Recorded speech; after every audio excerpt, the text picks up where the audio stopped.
یرمیہ 29واں باب۔ اب یہ اس خط کی باتیں ہیں جو یرمیہ نبی نے یروشلم سے باقی بزرگوں کو جو اسیر ہو کر گئے تھے، اور کاہنوں اور نبیوں اور ان سب لوگوں کو جن کو نبوکدنضر یروشلم سے اسیر کر کے بابل لے گیا تھا، اس کے بعد کے یکونیہ بادشاہ اور اس کی والدہ اور خواجہ سرا اور یہودا اور یروشلم کے عمرہ اور کاریگر اور لوہار یروشلم سے چلے گئے تھے۔ العاصا بن صافن اور جمریہ بن خلقیہ کے ہاتھ، جن کو شاہ یہودا صدقیہ نے بابل میں شاہ بابل نبوکدنضر کے پاس بھیجا، ارسال کیا، اور اس نے کہا،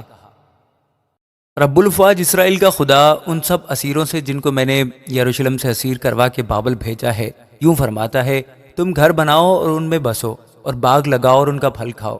بیویاں کرو تاکہ تم سے بیٹے بیٹیاں پیدا ہوں، اور اپنے بیٹوں کے لیے بیویاں لو،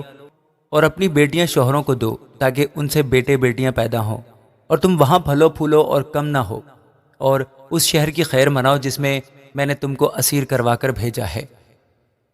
اور اس کے لیے خداوند سے دعا کرو، کیونکہ اس کی سلامتی میں تمہاری سلامتی ہوگی، کیونکہ رب الفواج اسرائیل کا خدا یوں فرماتا ہے کہ وہ نبی جو تمہارے درمیان ہیں اور تمہارے غیب دان تم کو گمراہ نہ کرے، اور اپنے خواب بینوں کو جو تمہارے ہی کہنے سے خواب دیکھتے ہیں نہ مانو، کیونکہ وہ میرا نام لے کر تم سے جھوٹی نبوت کرتے ہیں، میں نے ان کو نہیں بھیجا، خداوند فرماتا ہے۔ کیونکہ خداوند یوں فرماتا ہے کہ جب بابل میں 70 برس گزر چکیں گے تو میں تم کو یاد فرماؤں گا، اور تم کو اس مکان میں واپس لانے سے اپنے نیک قول کو پورا کروں گا، کیونکہ میں تمہارے حق میں اپنے خیالات کو جانتا ہوں، خداوند فرماتا ہے، یعنی سلامتی کے خیالات، برائی کے نہیں، تاکہ میں تم کو نیک انجام کی امید بخشوں۔ تب تم میرا نام لوگے اور مجھ سے دعا کرو گے، اور میں تمہاری سنوں گا، اور تم مجھے ڈھونڈو گے اور پاؤ گے، جب پورے دل سے میرے طالب ہوگے، اور میں تم کو مل جاؤں گا، خداوند فرماتا ہے، اور میں تمہاری اسیری کو موقوف کراؤں گا، اور تم کو ان سب قوموں سے اور سب جگہوں سے جن میں نے تم کو ہانک دیا ہے جمع کراؤں گا، خداوند فرماتا ہے، اور میں تم کو اس جگہ میں جہاں سے میں نے تم کو اسیر کروا کر بھیجا واپس لاؤں گا، کیونکہ تم نے کہا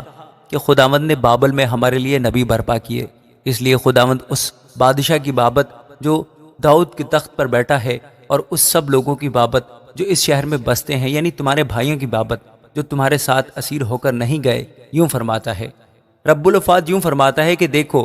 میں ان پر تلوار اور کال اور وبا بھیجوں گا، اور ان کو خراب انجیروں کی مانند بناؤں گا جو ایسے خراب ہیں کہ کھانے کے قابل نہیں، اور میں تلوار اور کال اور وبا سے ان کا پیچھا کروں گا، اور میں ان کو زمین کی سب سلطنتوں کے حوالہ کروں گا کہ دھکے کھاتے پھریں اور ستائے جائیں، اور سب قوموں کے درمیان جن میں نے ان کو ہانک دیا ہے لعنت اور حیرت اور سسکار اور ملامت کا باعث ہوں، اس لیے کہ انہوں نے میری باتیں نہیں سنی، خداوند فرماتا ہے، جب میں نے اپنے خدمت گزار نبیوں کو ان کے پاس بھیجا، ہاں میں نے ان کو بر وقت بھیجا،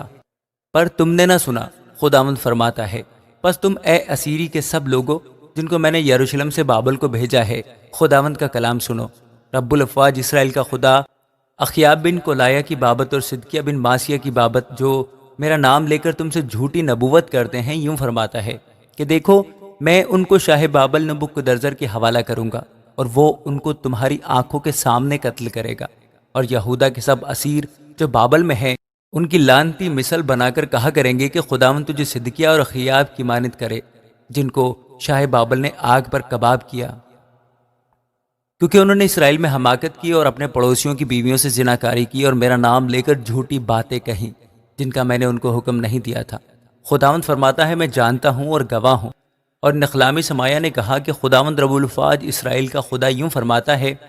اس لیے کہ تو نے یروشلم کے سب لوگوں کو اور صفنیہ بن ماسیہ کاہن اور سب کاہنوں کو اپنے نام سے یوں خط لکھ بھیجے کہ خداوند نے یہوید کاہن کی جگہ تجھ کو کاہن مقرر کیا کہ تو خداوند کے گھر کے ناظموں میں ہو، اور ہر ایک مجنون اور نبوت کے مدعی کو قید کرے اور کاٹ میں ڈالے۔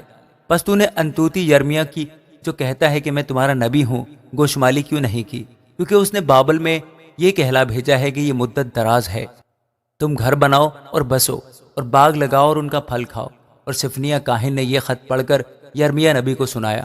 تب خداوند کا یہ کلام یرمیہ پر نازل ہوا کہ اسیری کے سب لوگوں کو کہلا بھیج کہ خداوند نخلامی سمایا کی بابت یوں فرماتا ہے، اس لیے کہ سمایا نے تم سے نبوت کی حالانکہ میں نے اسے نہیں بھیجا، اور اس نے تم کو جھوٹی امید دلائی، اس لیے خداوند یوں فرماتا ہے کہ دیکھو، میں نخلامی سمایا کو اور اس کی نسل کو سزا دوں گا، اس کا کوئی آدمی نہ ہوگا جو ان لوگوں کے درمیان بسے، اور وہ اس نیکی کو جو میں اپنے لوگوں سے کروں گا ہرگز نہ دیکھے گا۔ خداوند فرماتا ہے، کیونکہ اس نے خداوند کے خلاف فتنہ انگیز باتیں کہی ہیں۔ آمین۔